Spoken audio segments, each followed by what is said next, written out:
Hey! We are back. It's week 6 and everyone is gathered around the mirror to say goodbye to you to Kiki Snatch. And Octavia calls herself the Danny Beard from Wish. I mean, we were all thinking it, but I'm glad you said it. To the sofas. Lavoie is finally in the race. Chanel is feeling a bit disappointed that she didn't even get feedback. Again, been there, done that. Kyron is sweaty, like really, really sweaty. And it's the start of a new week. Chara is becoming the narrator of the show. Have you seen that? Have you noticed that? I think it's lovely. And Lavoie has finally hit her stride and is ready for fighting. RuPaul is back in the house in another suit, ready for the reading challenge. Some of these are genuinely really great, and some of them are releaser. Lavoie wins the reading challenge. We knew she would. This week, it's Snatch Game, and I have been in therapy for the entire week for the PTSD, and honestly, it hasn't worked at all. The girlies are all setting out their costumes ready for the competition, and we have a twinning situation with Chara and Lil, two Queen Victorias. Been there, done that. Gave away my outfit. You know, I can be real about this as well. When I walked into that workroom and I saw Bagger, I knew she would be doing Maggie. I knew she would. I also knew she'd be better at it than me. So what I didn't bank on, though, was me being so terrible as someone else. Justice for Julia. Like, honestly. You can only do so much prep before you head in. And that's the problem. And I'd spent so much more time on Maggie than anything else. So I really feel for Chara in this moment, who's clearly questioning herself already. Lily's like, I'm going to be Queen Victoria. I'm going to be Queen Victoria, whatever happens. And it is a real worry switching out a character last minute. Especially as impersonations aren't really the thing that you do. You know, like for me, that's not really my thing. Ru comes back and it's chit-chat time. We learn about Lavoie's connection with Liza as David Guest's PA, which is genuinely still absolutely amazing to me. Chanel is going to be Coco Peru, like an icon of drag. Loads of films and viral videos and tours all over the world and all the time. She is fantastic. I adore Coco Peru. Relisa is making choices. I'm not sure any of these are good choices. She's going to be doing Rihanna and then deciding to blend her with Sammy. The thing is, we don't really know who Rihanna is, except she steals wine glasses from wherever she goes. Allegedly. I don't want to get sued. So you have a lot of space to really explore who she could be behind the gloss and the celebrity. And sometimes that is even more fun. Kyron plumps for the king. Elvis the pelvis. Pam Ferris was in the running, but she just couldn't keep up. I'd have liked to see Trunchbull, but Elvis does feel like a more easily exploitable character. Octavia has a slightly left field choice. She's going to be the Welsh Dragon. Okay. I'm also not sure that Octavia as Michael Jackson would have played all that well with the fans, Ru. Sometimes it really does matter if you're black or white. Hashtag just saying. Marmalade is going for Marie Antoinette. Will she be feeding us cake or not? Just as well, an FYI from what I've read, she never actually said that. It's just another case of a woman being demonised in history. Who'd have thought? Chara has Mary Poopins on the table, which I imagine is like a production thing that they're not allowed to call her Mary Poppins. Anyway, Rue steers her somehow into being Nadine Coyle as Mary Poppins. This feels like some sort of extreme snatch game challenge. And I don't know if she's trying to help her or get her out of the competition or what. I just know I would suck at this. Like, I would suck. On the panel, as contestants, we get John Lee and Rachel Stevens from S Club for the Snatch Game. I've never had a dream come true, but you've got to reach for the stars, and I want more, more, more. They both look incredible as well. Like they've hardly aged a day, and John is so pretty. Call me. The panel are all assembled, and it's a good start till we get to Releaser. You can just feel the whole thing change. And when RuPaul says, it will be interesting to see how this turns out, you know you're in danger. You're in danger, girl! Thankfully, Liza shoved the wheels back on the snatch bus and let us know she's got us. Nadine is surprisingly selling, and I am buying it. Chara has crafted a perfect little backstory to make it make sense, and it's still lots of fun. Lil is giving Queenie, and our dragon on the end starts strong, except for the apology for the Welsh. I sort of feel like it would have been better to really lean into it instead. So you have a really, really long response, all in Welsh, and then when Ru asks, what did you say? You just reply, oh, I'm happy to be here. Then add the joke about the alphabet people as a sort of addendum. It's really hard in the moment, though, to do that. I'd heard, this is one of the things that I think about a lot. I'd heard Cracker talking about there being two types of drag queens. There's a Superman drag queen and a Batman drag queen. Those Supermen drag queens are able to just run in and they just do something. Whereas Batman drag queens, they scurry off to the Batcave and draw up plans and schematics, and they practice and they train, and then when they feel like they're ready, they head in.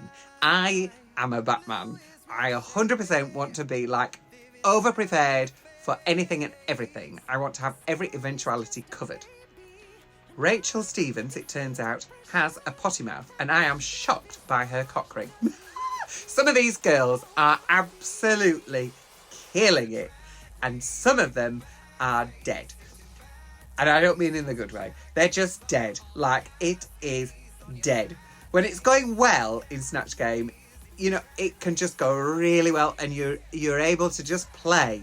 And then when it's not, it feels like quicksand. The more you move, the more you say, the faster you sink, and the more likely you are to die. And some of these girls are sitting on the bottom of the hole with no help coming. There is not a tree branch in sight. I know that feeling. And when you're there, you just have to hope everyone else did worse than you. Thankfully for me, they did. I love you, something. I love you, darling Crystal. Next day, we're in the workroom and the girlies are talking about mental health. Octavia opens up about being on the old meds and struggling with anxiety and depression. And I think this is something really important to remember. We live in a world that is constantly screaming for our attention and feeding us images of beautiful people living amazing lives. And we're fed these enormous amounts of information about the climate, about war, about the economy, about fires, about car crashes, about murders, and all of this stuff that our little monkey brains are not evolved to deal with, especially when it's presented in that way. So it's not really much of a wonder that so many of us are really struggling with all of this information. Like, I'm on the meds too, and I sort of see it like this. If I didn't have enough iron in my diet, I would just take a vitamin for it, or vitamin B, or C, or D, you know, whatever. I don't have enough of whatever it is that the meds do for me, so I should take them. because I just don't have enough of that chemical happening in my brain naturally. Chanel is chatting in the mirror and she knows she's screwed it. She 100% should have done the crankies. That would have been iconic. Chanel as Jeanette Cranky. Oh my God. Look, we all make bad choices and that's okay. Kyron's eyebrows, for example. They are sending me west. They're so long. They look like they're going to go all the way around her head. Oh, now it's runway time. And I love this pink Ru look. I love it when she gets those incredible legs out.